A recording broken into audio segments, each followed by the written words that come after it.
Mary was engaged to a righteous man named Joseph. When he heard that Mary was pregnant, he knew it was not his baby.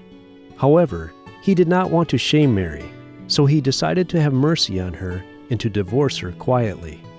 But before he could do that, an angel came to him in a dream and spoke to him. The angel said, "Joseph, do not be afraid to take Mary as your wife. The baby that is in her is from the Holy Spirit. She will give birth to a son. Name him Jesus, which means Yahweh saves, because he will save the people from their sins." So Joseph married Mary and took her home as his wife, but he did not sleep with her until she had given birth. When the time was near for Mary to give birth, she and Joseph made a long journey to the town of Bethlehem. They had to go there because the Roman officials wanted to count all the people in the land of Israel. They wanted everyone to go to where their ancestors had lived. King David had been born in Bethlehem, and he was the ancestor of both Mary and Joseph. Mary and Joseph went to Bethlehem, but there was no place for them to stay except for where some animals were kept. It was there that Mary gave birth to her baby. She laid him in a feeding trough since there was no bed for him. They named him Jesus. That night, there were some shepherds in a nearby field guarding their flocks.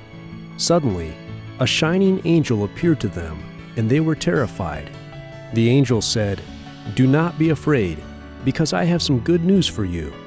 The Messiah, the Master, has been born in Bethlehem.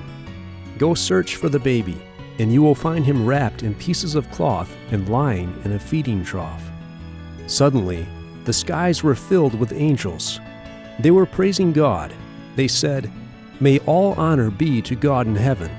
May there be peace on earth to the people he favors." Then the angels left. The shepherds also left their sheep to look for the baby. They soon arrived at the place where Jesus was, and they found him lying in a feeding trough, just as the angel had told them. They were very excited. Then the shepherds returned to the fields where their sheep were.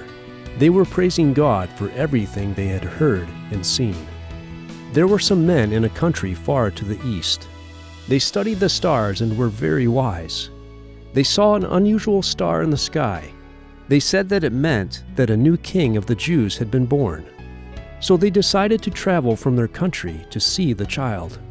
After a long journey, they came to Bethlehem and found the house where Jesus and his parents were staying. When these men saw Jesus with his mother, they bowed down and worshiped him. They gave Jesus expensive gifts. Then they returned home.